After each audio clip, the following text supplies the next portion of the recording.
Okay, it's 9 o'clock. So, well, in Central Europe, it's 8 o'clock here in Ireland. Good morning, everyone, and welcome to the third webinar of the ECMWF CAMS EUMETSAT and ESA training in atmospheric composition. My name is Rory Scarrett from University College Cork, and I am delighted to introduce you to Dr. Antje Inness from ECMWF, who is here today to talk to us about the basics of data assimilation. So before we begin, there are a few housekeeping items. First off is, if you're joining us on the Zoom, feel free to submit any questions via the Q&A feature. It's a little button down the bottom. We will address them during the session after Dr. Inness's presentation. Please, if you can, pose your question in the form name, where you're from, and then the question, just so we can figure out who's saying what. During the session, during the Q&A session, I will select your question, invite you to unmute yourself to speak, and if you do not wish to pose the question yourself, just send your question to me, to Michelle, who's, you'll see her in the Zoom, using the private message function.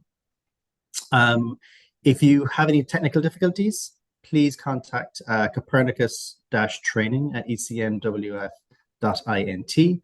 And just so you know, the session is being recorded and it will be shared on the 6th Training in Atmospheric Composition webpage, along with any additional resources as well.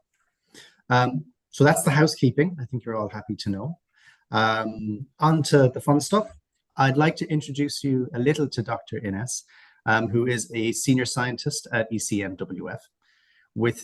Her work focuses on atmospheric composition monitoring and also data assimilation. Her research involves the use of satellite data for the analysis of reactive gases and contributes to the advancement of the CAMS global air quality model and data assimilation system. So Dr. Inness, over to you. Well, thank you very much, Rory, for the good introduction, and welcome to everybody from me as well. I will now try to share my screen and start the presentation. Right. So I will talk about data assimilation basics in this training course, and I give a quick outline of what I'm going to talk about. I'll give a bit of motivation and introduction to what we are doing, and then introduce the data assimilation methodology for atmospheric composition that we are using at CAMS and ECMWF. I'll then talk a bit about emission inversion, and then pick out some observation operators and difficulties that we might face when we assimilate data into the CAMS system.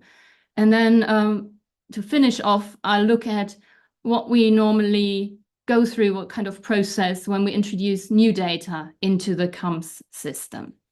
So let's start with the introduction. A quick introduction to what CAMS is. CAMS is the Copernicus Atmosphere Monitoring Service. It is one of the European Copernicus services, and it's operated by ECMWF on behalf of the European Commission. We provide a whole range of air quality products. We run a global model at about 40 kilometers resolution. Let me just change the pointer. Which produces twice daily 5-day forecasts of atmospheric composition. So for example, ozone, NO2, particulate matters, aerosols.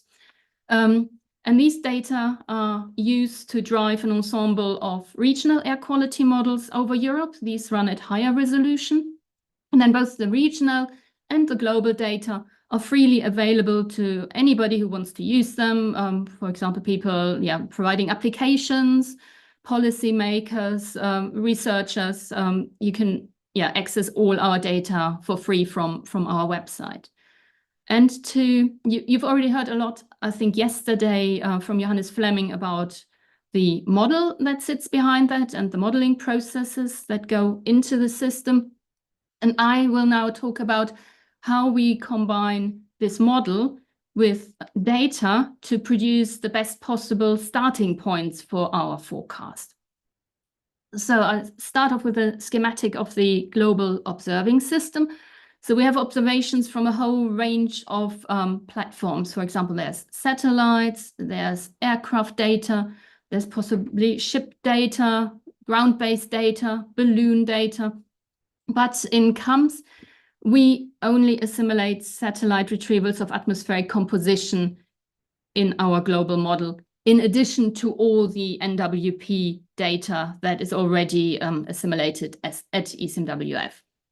But we do use a lot of other data sources for validation. And I think you have a validation talk coming up later in the week.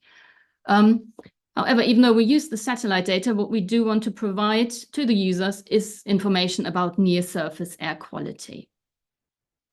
The species that we assimilate are ozone, carbon monoxide, NO2, aerosols. We've got greenhouse gases. We have SO2 from volcanoes. We are looking at anthropogenic SO2, and we're also looking at formaldehyde. And we have a whole range of satellites that these data come from. So to illustrate what we do, when we what we call convert satellite data into maps without gaps, I look at an example of the Antarctic ozone hole. So we are looking here at a map of the Antarctic. So the Antarctic is somewhere here under the blue colors, which show low ozone column values during the Antarctic ozone hole. And this is what we see from the EUMETSAT instrument, which is an instrument on the AURA satellite that provides total column ozone information, and that is given here in the colors. And also from the MLS instrument, which is also on the AURA satellite, and gives us height-resolved information about ozone in the stratosphere. And these are these darker orbits here. So you see we have some height-resolved information here, but not a very good spatial coverage. And then EUMETSAT has a better spatial coverage, but still has gaps. We also have information from GOEM-2 instruments that are on METOP B and C. And we have information from the TROPOMI instrument on the S5P satellite. So we combine all this with our model to produce a global continuous field. And this is, our ozone analysis for the same day, making use of all these satellite data and our model. And the nice thing is, we can't only reproduce this total column field, but we can also go into the vertical because we have our 3D model fields. And here I'm looking at, so this is height. And here we have a cross-section through the ozone hole. And you can see here the high values in the ozone layer surrounding the pole. And then this area of really low values that really does look like a hole. And then we can compare with independent data to see that what we model or what we produce with our analysis here is good. So it can be really beneficial to combine model and data. Another example is shown here, where I want to show that it can be advantageous to combine different observations in a data assimilation system. So here, again, we look at comparisons with ozone sondes. So we are looking at biases of model runs against the ozone sonde data. And we're looking at 3 areas. We have the Antarctic here, the tropics in the middle, and the Arctic on the right. And if you just concentrate on the Arctic plot for now, the red curve is a model-only configuration. So this was our model back in 2011. And you can see there's quite a lot of biases compared to the observations. Here's the 0 bias line. We then have another model configuration, that's the blue line, where we assimilate MLS stratospheric ozone profiles. And here you see you really improve the fit to the ozone sondes in the stratosphere. But we have problems in the troposphere. Now, if in addition to the MLS data, we also assimilate total column UV-vis data, and I think in this case, this came from EUMETSAT, we don't change much in the stratosphere, but we now get a better handle on the troposphere as well. So by combining different kinds of data sets in our data assimilation system, we can get really improved starting points for our forecasts. So that was a quick introduction, and I'm now coming to data assimilation methodology that we use for atmospheric composition. So in a NWP way, what we do is we combine data and model in an optimal way to produce the best possible initial conditions for a numerical forecast. And optimal here means that we want to either minimize the error of our analysis, or we want to maximize the probability of our analysis being correct if we run an ensemble. And CAMS uses ECMWF's four-dimensional variational data assimilation system, or 4DVAR in short, with a 12-hour data assimilation window. So 4DVAR comes from 3 space dimensions plus time. And this plot here on the bottom right illustrates what we plan to do. So we have our assimilation window, which is 12 hours. And we have 2 representations of the state of the atmosphere in this window. We have a model forecast that just comes from some older analysis and was run forward in time. And the red dots here mark some observations. So the observations and the model tell us slightly different stories. And what we want to do now is to adjust the initial conditions to get a better forecast through this assimilation window. And in a mathematical way, this looks like this. We have what's called a cost function, which is a global measure of the misfit between 2 states of the atmosphere, so our background state, and the observations compared to the current state of the atmosphere. And then we are looking for the value x, our analysis, that minimizes this cost function. So that gives us the best fit. So we have differences here, our background forecast values. We have errors for our forecast, background errors. So the larger these are, the smaller the contribution from this term is.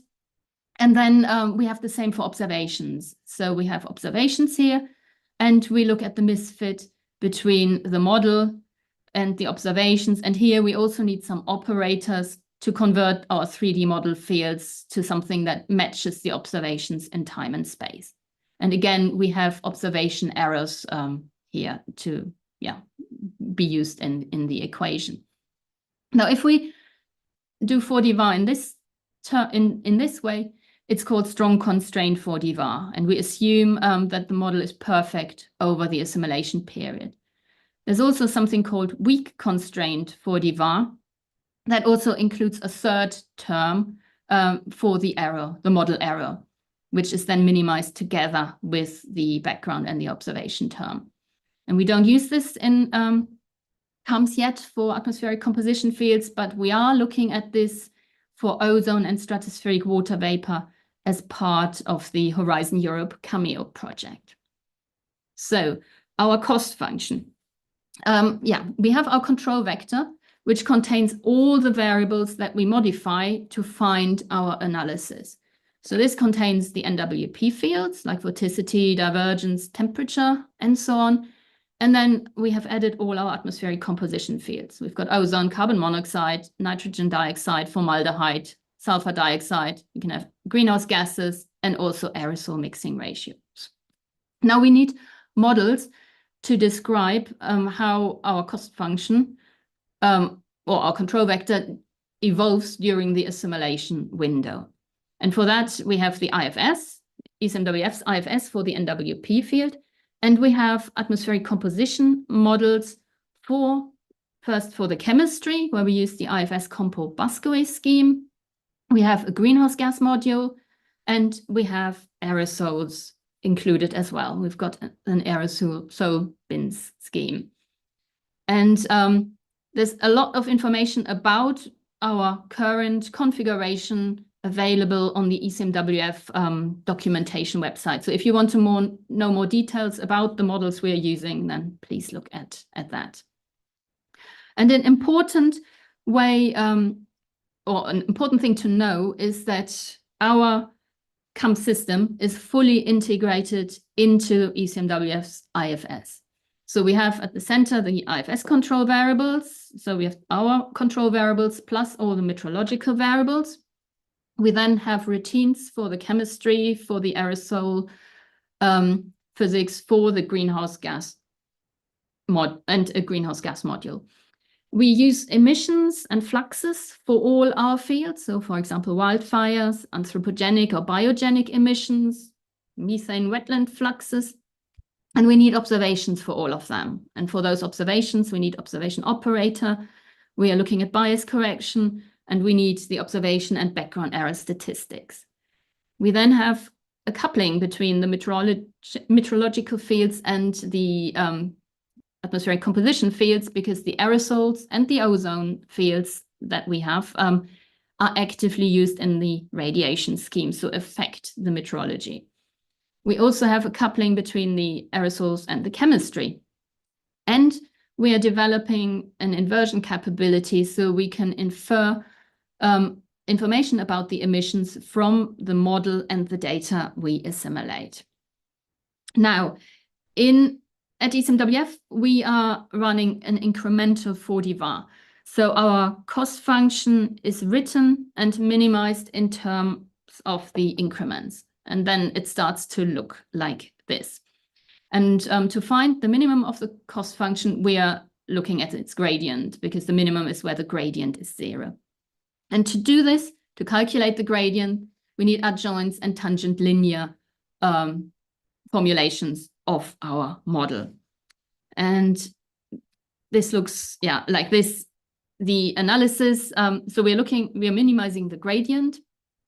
And to do that, we first run high resolution versions of the model, which we call the outer loop, where we run the full nonlinear NWP model. We have all the atmospheric composition fields, we have the full atmospheric chemistry, and we then run some lower resolution versions of the adjoint, of the tangent linear and adjoint. And that is illustrated here, where the tangent linear model is linearized around the outer loop trajectory, which is sort of illustrated here by these straight lines. We don't include the atmospheric chemistry model, but we do have a simplified NO2 chemistry that we have a tangent linear and adjoint of. And we also only include the control vector variables in these models. And then we run a couple of these minimizations, so iteratively get closer to the truth. And the theory is that these iterative runs will then converge to the solution of the nonlinear problem. And we then find an analysis increment at the end, which we add to our background to give us the analysis. And then we run a final trajectory to, for example, compare with observations and to take us also into the next analysis cycle. So that was all that I wanted to say about the assimilation method. I now come to emission inversion. So emissions, I think you might have already heard a bit about yesterday, are very important for atmospheric composition modeling.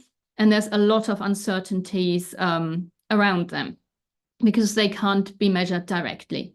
So they somehow have to be inferred.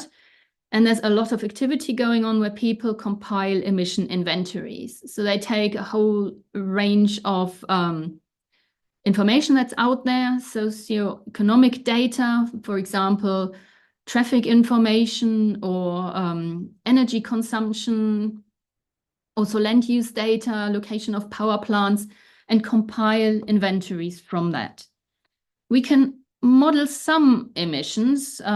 For example, dust and sea salt aerosol can be modeled or parameterized based on the wind speed. And biogenic emissions are connected to temperature, so we can try to model that. And we can also indirectly observe some emissions from satellites.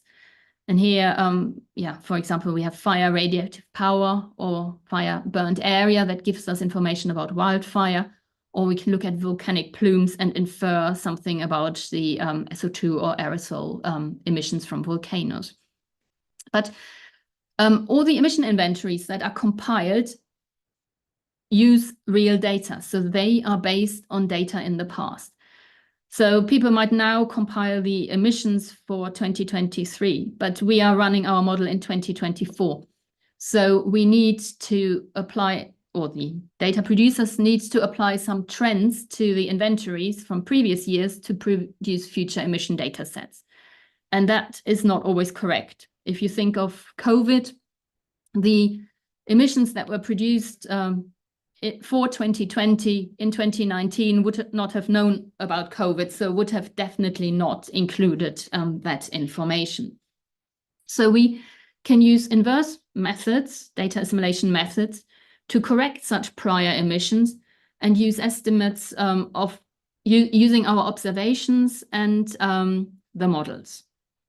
And here is just a slide showing some examples of emissions. The top left shows European anthropogenic NO2 emissions, and you can see, I've lost my pointer. No, it's still there, laser pointer. Oh yeah, so you can see, for example, all the urban centers, you can see ship tracks, you can see roads. We have here in the middle CO2 fluxes, blue are sinks, red are sources. This is a Northern Hemisphere winter picture. In the Northern Hemisphere summer, it would flip around and be the opposite. We have biogenic CO emissions. The bottom left shows biomass burning emissions for a day. And if you look very closely, you can see some yellow colors here over Portugal, where there were some strong wildfires at that time. We've got global anthropogenic emissions, and then we can also look at volcanic plumes and volcanoes. So, as I already said, what we are doing so far and what is done in NWP is that we adjust our initial conditions to produce the best possible forecast.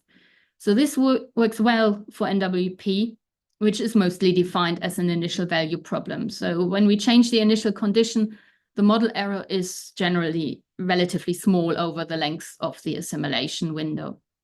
But for atmospheric composition modeling, we also have to take into account processes during the data assimilation window, for example, emission, deposition, and so on.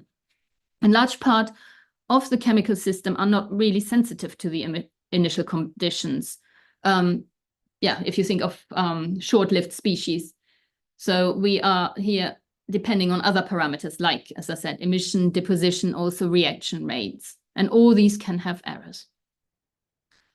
And what can happen when we assimilate, for example, a short-lived species like NO2 and only adjust initial conditions is illustrated here on this slide. I'm showing here some OMI NO2 analysis increments. So this is what the use of these OMI data adds to our NO2 field. And we're looking here at the winter case at the top and the summer at the bottom. And what I want you to take from this plot is that mainly it's orange. So OMI acts to add NO2 to our background. And we can also see that when we compare our OMI analysis with a control analysis where we did not assimilate those OMI NO2 data. And you see, we have increased values over North America, over Central Africa, over India, China, Europe. So OMI definitely adds NO2 to our model field. But if we then compare the 12-hour forecasts from the assimilation and the control run, you see that most of these differences have gone. And that's because NO2 is short-lived and the information is just lost again in the subsequent 12-hour forecast. So every analysis cycle, we start afresh because the information we put in the previous cycle is never really carried forward. So if we can constrain emissions in addition to the initial conditions, we would first have a better initial state, but we also would have persistence of the forecast improvements throughout the data assimilation window. And mathematically, we can write this like shown on here on this slide. So here, again, we are looking at a cost function, and we have our old background term, this blue one, and our observation term, the red one. But we now add a third one, where we where we constrain emission scaling factors. So these P are parameters, for example, scaling factors where we scale our emission data sets. And then we jointly minimize our state vector, which is the X, which we looked at before, plus these additional scaling factors. And we need error information, covariance matrices for these scaling factors, just like we do for the observations and the background. And this is being developed in CUMS for greenhouse gases and also for CO and NO2. And here, this animation shows the differences of NO2 surface fields that we get in a forecast. So we're looking at steps 0 to 21 compared to an experiment where we only did simple data assimilation. So we do data assimilation, and the other experiment has data assimilation plus inversion. And yeah, you see there's lots of differences going on, but if you just focus here on North America, you see that these differences persist. So what we do in the inversion is retained during the forecast. It's not like the previous example where we lose all this impact. And here is an example that shows some NOx inversion results obtained with the CUMS system. We are now looking at error reductions against TROPOMI NO2 observations for North America here on the left, Europe in the middle, and China on the right. And all the areas where it's sort of purplish or here, going to green are areas where the fit to the TROPOMI data is improved if we use the inversion system. So this is really a really nice result, and also still work in progress in CUMS and also in the Horizon Europe Corso project.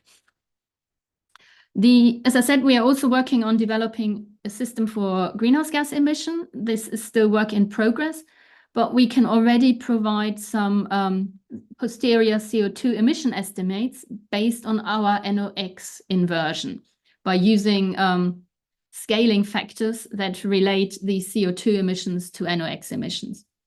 And here I just want to pick out the top right plot here, where we compare our CO2 NOx-based emission estimate with other data sets. And this is our prior emission data set, the one we started from. This is our modified one. And you see here we have the global carbon budget estimates. We sit pretty well in here, and we're near the top end of the carbon monitor estimates. So this is all work in progress, but it is starting to give some first promising results. Right, the next point I want to make is about observation operators. So as I already mentioned with the cost function, we have to map our model at the beginning of the assimilation window to the observation time and location, and also the kind of observation we have. For example, if we have a total column observation, we have to calculate a total column from the model fields. And mathematically, this looks like this. So we have our observations here, and our initial background is the x0. Then we use our model to move this forwards in time to the time of the observation. We also interpolate to the location of the observation, and then we apply an operator to give us the same kind of model field that we have in the observation. And these observation operators, depend on the kind of observation we are using. For example, if we directly assimilate radiance observations, we have to have a very complicated observation operator because we must compute the radiances from the model's state variables. So we need a radiative transfer model. And for the IFS, that is the RT-TOF. We don't use that in CUMS yet, but we are starting to explore this for aerosol radiances in the Horizon Europe Cameo project. On the other side, we can say we leave all that difficult work to the retrieval experts, and we assimilate retrievals. And this is what we do in CUMS in the global system, we assimilate retrievals of atmospheric composition, in addition to everything else that's done for NWP.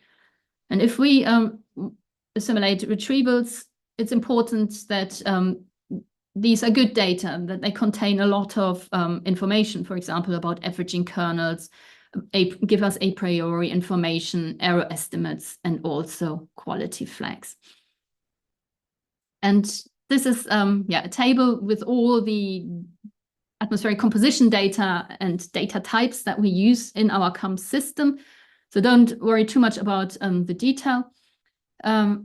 I just want you to take away that we use total column data, we use tropospheric column data, we use ozone layers, stratospheric ozone profiles, we have column averaged mixing ratios for the greenhouse gases, and we have aerosol optical depth information. So we need observation operators for all of those. And I will first talk a bit about these layer observations, and then a bit about the aerosol optical depth. So if we assimilate column retrievals, we could on the one side simply calculate vertical integrals, or we can make use of the averaging kernels that come with the satellite retrievals in the observation operators. And using these averaging kernels is really beneficial, because if you think about what a satellite measures, it measures radiances at the top of the atmosphere. It does not measure ozone profiles. And then the radiance is related to these physical qualities, for example, to the ozone or the temperature by the radiative transfer equation. And most satellites can't measure at the same vertical resolution as in situ data. For example, if you compare satellite observation of ozone with an ozone sonde, the ozone sonde will have higher vertical resolution. And this is because we have the impact here of the averaging kernels. So this is what a satellite observation is composed of. We have the truth, which is this y, and it's a linear combination of some a priori information we need for the retrieval to find a solution. And it is smoothed by the averaging kernel, which is the measurement sensitivity profile. So if we use an observation like this, so I plug this in here now to calculate my departures, which are the differences between the observation and the model. I can put this all in here, and then I need my observation operator. Now, if I simply calculate a vertical integral, I've got all this information in here, and here my vertical integral. So this does not necessarily match. For example, you could think if we didn't have any information, any sensitivity to what we want to measure, and this term would disappear, we would simply assimilate the a priori, which is not what we want to do. So the better way of doing it is, instead of just integrating, is applying this equation also to our model fields. So we calculate the model fields at the time of the observation, and then we apply the averaging kernel and the a priori in the same way as done for the observation. And then if we combine these terms, you see that the impact of the a priori actually falls out. So we still need it in the equation to calculate it in our observation operators, but it does not affect our departure anymore. So if we really want to compare like with like, model and satellite retrievals, we need to use the averaging kernels. And here are some examples of averaging kernels. So here we look at averaging kernels for carbon monoxide from TROPOMI and MOPID. MOPID measures, for example, in the thermal infrared. That's the data we are assimilating, which is this gray dotted dashed line. And you have averaging kernel values here on the x-axis and height here.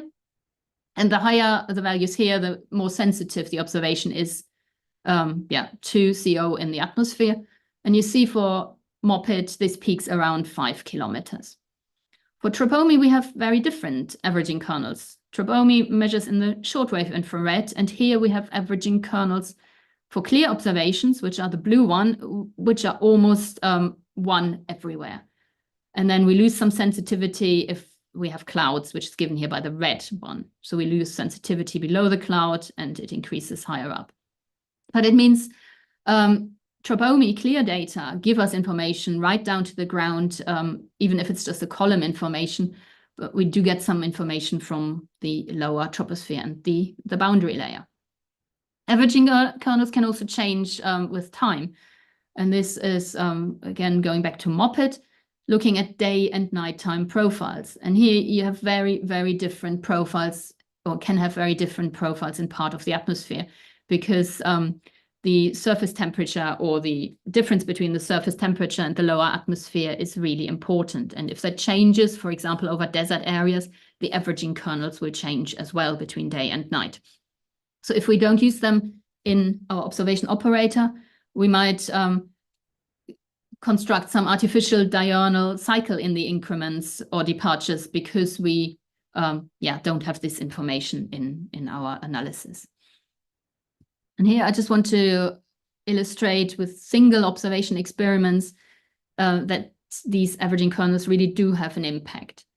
So I look here at some artificial total column observation with 10% observation error. That's supposed to mimic some tropomi data. And I have 3 experiments where I apply 3 different averaging kernels. We have a cloudy one here in red, and then we have a clear one in light blue, and a clear equivalent one, which is sort of thin clouds where we lose a bit of sensitivity near the surface. And here on the right, we have the resulting increments. And you see the clear data have much more impact in the lower atmosphere than cloudy data. So making use of these averaging kernels is really important. If we just integrated our data without using the averaging kernels, all 3 cases would give us exactly the same increment.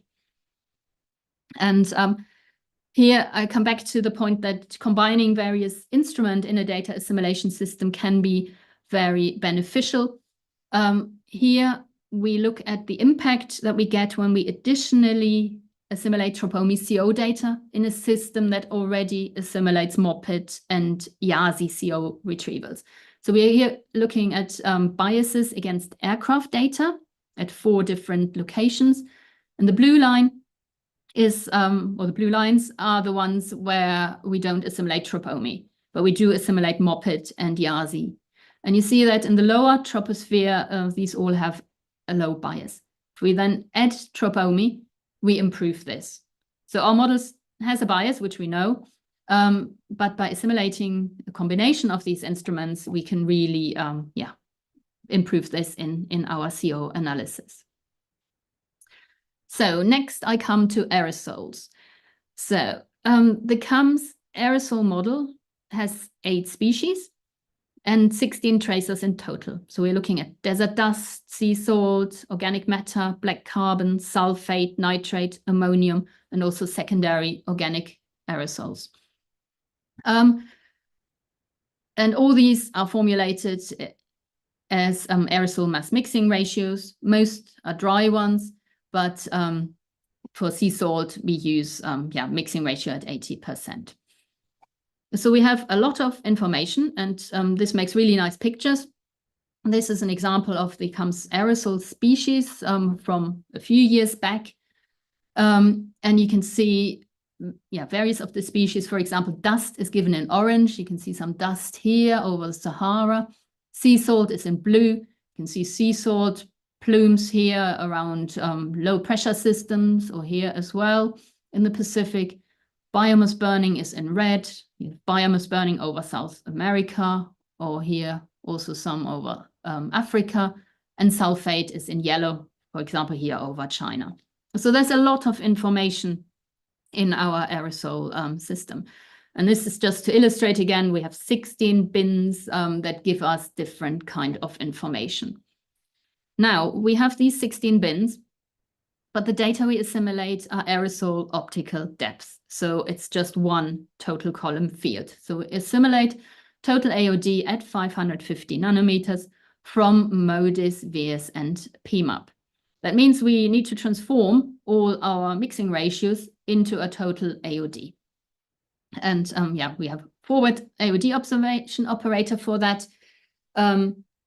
We have as control variable the total aerosol mixing ratio. So first we need to interpolate the individual mixing ratios to the observation location and time. We need some additional information. We calculate the model's relative humidity because it's important for the hygroscopic aerosols. We also need to get some mass extinction coefficients from a lookup table. And then we can calculate the single species AOD from this information. And then the total AOD is calculated as the sum of the single species AOD. And here, we have the equation for that. So this is straightforward. I mean, we have to make some assumptions, which might be good or bad, but we can easily do this. It's more complicated when we go back, because now we have an AOD analysis increment that we have to put back into all the 16 tracers. And so first we convert the aerosol, the AOD increment into total aerosol mixing ratio, and then we have to repartition this increment. And this is done according to the fractional contribution that the individual species had to the total aerosol mixing ratio of the background forecast.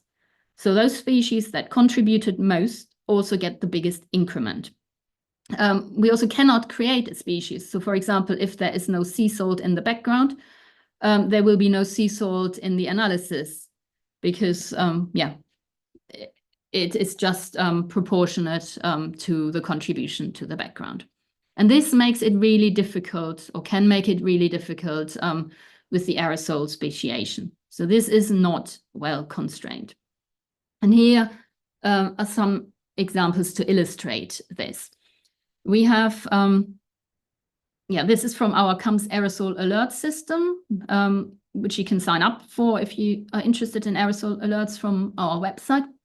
We have here one good example where we had wildfires over North America, and we have organic matter plumes being transported into north and also eastwards. We also see here some desert dust being transported into Europe. Here on the right, we have a not so good example. So again, we have wildfires, this time over South America, and we get an organic matter plume. But then we see this surrounding area that is a sulfate plume. And here the problem is that there was no organic matter in the background, and the dominant species was sulfate. So the AOD assimilation that sees elevated values here attributes this to sulfate, and we get this sulfate plume rather than an organic matter plume. And this is very difficult, and even it's impossible if we just assimilate AOD, total AOD. So we are starting to look at assimilating information from dust AOD in addition to total AOD to see if that helps our speciation. And we're looking here at an example of a dust storm in February 2021. This is a MODIS image, and the yellow colors here show dust or elevated AOD along the coast of France, and then also here some values over the North Sea. And this is the CUMS AOD forecast, and you can see the AOD, the high values are being transported north along the French coast, so this looks really good. But then if we look in detail, we see we have a dust plume, but we also have a sulfate plume.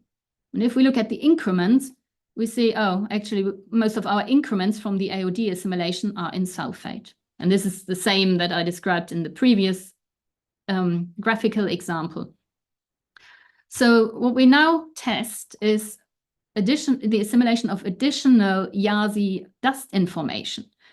And now we get a different picture. So we have our dust plume. We still have a sulfate plume because it was in the background, but now all our increments are in dust.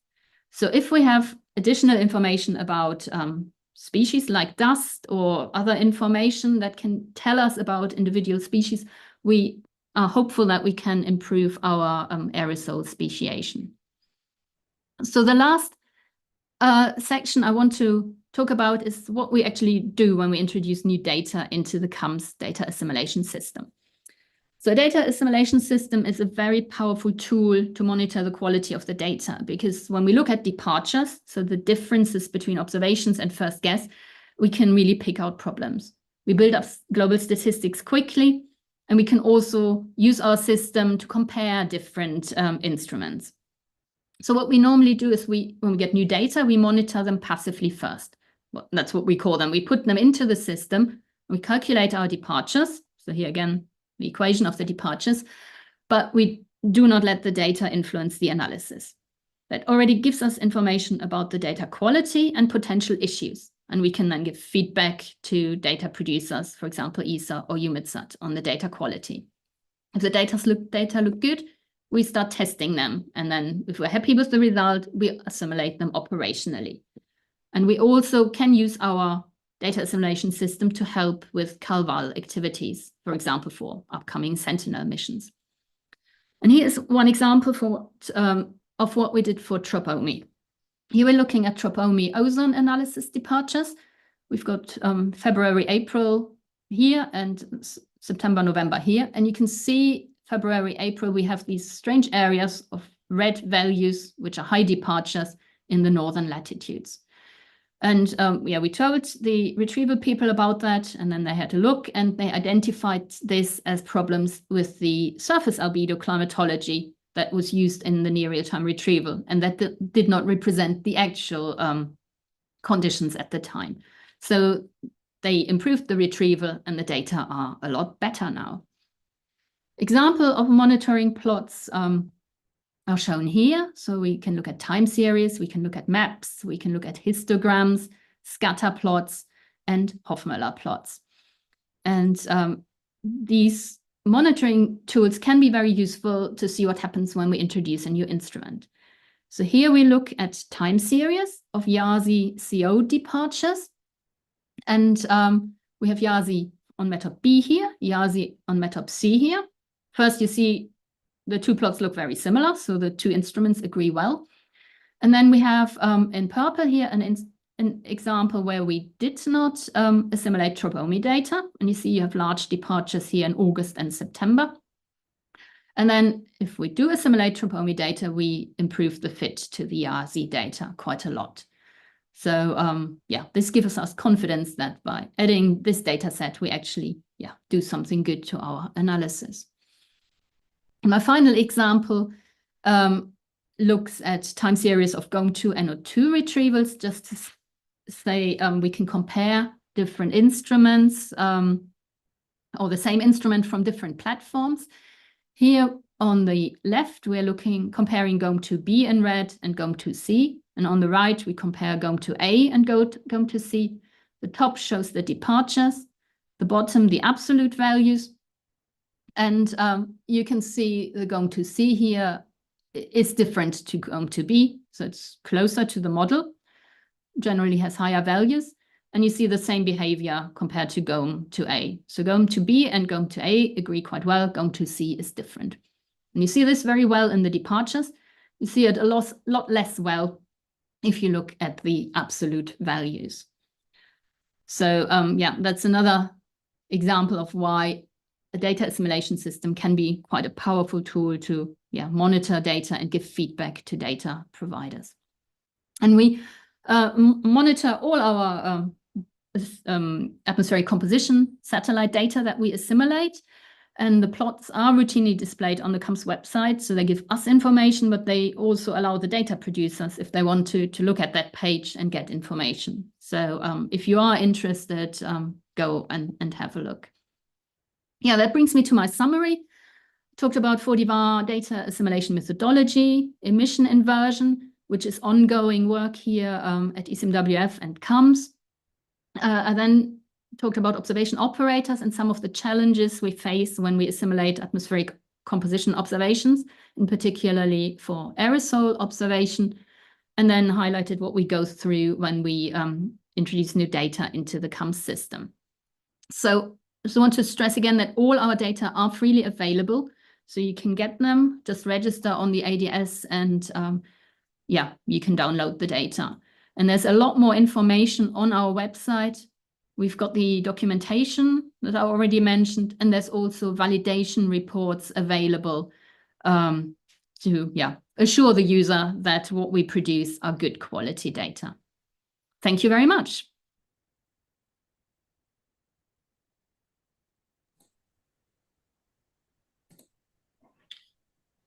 Thank you very much, Dr. Inness. I'm just moving around the laptop. Okay, so if you have any questions, please use the Q&A feature. I see there's lots of clapping hands and thumbs up for you, Dr. Inness. Thank you very much. A positive response. There is a question here by Georgia. Michelle's just typing it into the chat. Okay. But in the meantime, while that's being formulated, I have one question to do with product documentation. It's more your voice of experience that I'm kind of hoping to tap here. It's when we look at product documentation on stuff that's been written about an assimilation product. What would be a thing that you look for that encourages you to use the product, and also one thing that could be a red flag for you where you'd be like, I need to really check this? Well, what is really important for us is quality information with the data. So Tropomi is brilliant for that because they provide quality flags. So that makes it really easy. We can read the data, we can look at the value of the quality flag and say discard or use a pixel. For some other data sets, it's a lot more complicated. They have big instructions like pick this flag, pick that flag, do this, do that, and then discard the observation, which is fine if you just look at a few days of data. But if we, for example, process 15 years of data for use in our reanalysis and want to parallelize that, this makes it really, really difficult. So that is really important. And then also, yeah, supplying averaging kernels. And something else I haven't touched on is obviously our system runs in near real time because we produce our daily forecasts. So we need the observations to be available about 3 or 4 hours after the observations have been taken. So if they come too late, we cannot use them in our near real time system. Okay. Thank you. Yeah, so there is a question here by Georgia de Moline. I hope I pronounced that right. There's actually 2 questions. First off is, could you spend a few words on the timing of operational data assimilation that you do for CAM's global forecasts? Okay, so the assimilation window we use in CAMS is from 3 UTC to 15 UTC, and then from 15 UTC to 3 UTC. We start our analysis around 7 o'clock. So we have about 4 hours after the end of the data assimilation window for observations to get to us. So the observations at the beginning of the window have a lot more time to get to us, but at the end, it is that. So the forecast then starts running around 7 o'clock or 1900. And then I think usually it runs, is it an hour, 2 hours or so? And then, yeah, the data are archived and should be available. And they are then used as boundary conditions for the regional models, who then run once they have that information. Okay. So I hope that and is it question. How long after the archiving does it become available for people to access? Is it I think it's quite quickly because yeah, I don't know, because I have access to our archive, so I can access them once the archive or once the model has run and the fields are available. But it's pushed to some FTP server, so however long that takes. I would think in a few hours. And Georgia also has a second question, which is, how do you operationally compute the background covariance matrix? Is it an ensemble of parallel simulations run at the same time, or something else? In CAMS, for the reactive gases and aerosols, we don't use an ensemble yet, because it's very computationally expensive to run so many configurations with the full chemistry. So we use the NMC methods, where we compare 48 and 24-hour forecasts and take those statistics as being, yeah, background error statistics. Okay. But there is work ongoing, especially for the greenhouse gases, to look at ensembles and then have more than one configuration. And we also hope to explore this for the reactive gases and aerosols. But that is still work in progress. Okay. And the questions are coming in fast now. We have one here from Avishek.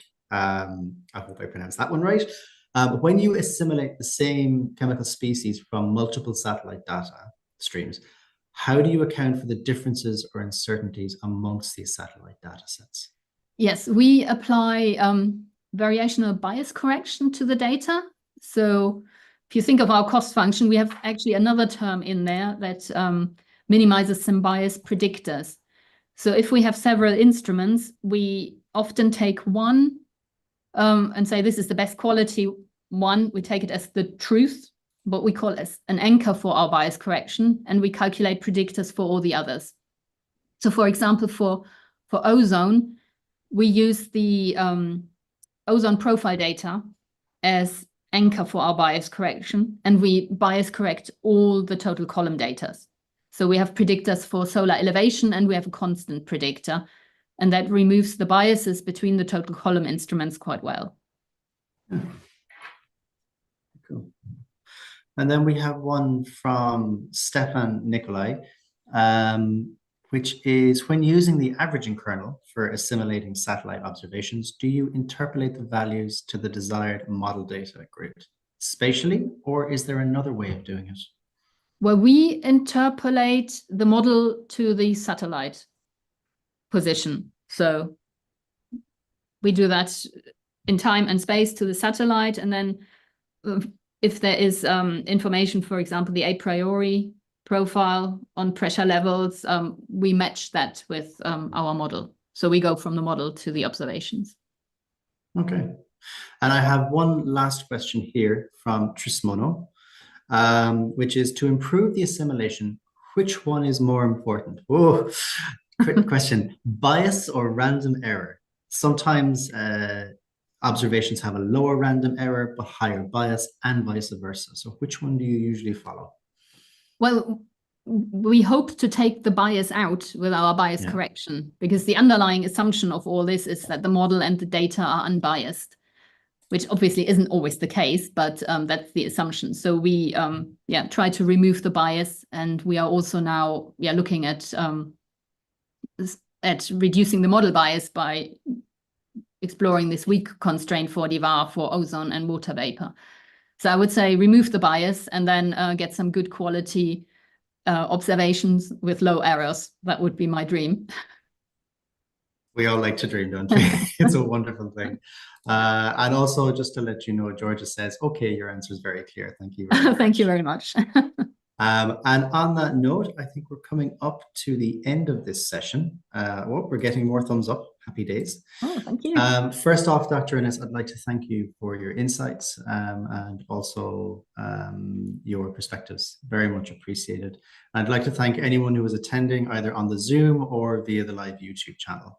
If you were joining us for just this session on the YouTube channel for this webinar only, please take a minute to fill in the feedback survey. It's linked in the description, and that helps us, the moderators and the people making this available, improve as we go on. And just to remind you that our next session is at 1500 hours, Central European Summertime, when Dr. Henk S. from KNMI will take us through some approaches to evaluating and validating their research data products. And there's some he'll have some very nice best practice insights from KNMI on that. So to finish, I'd like to thank again Dr. Inness. That was a really nice talk, and I learned a lot on data assimilation, being a data assimilation novice. I wish you all a good day, and I look forward to seeing you all later. Thank you very much, and thank you everybody for listening. Thank you. Have a lovely day. Bye.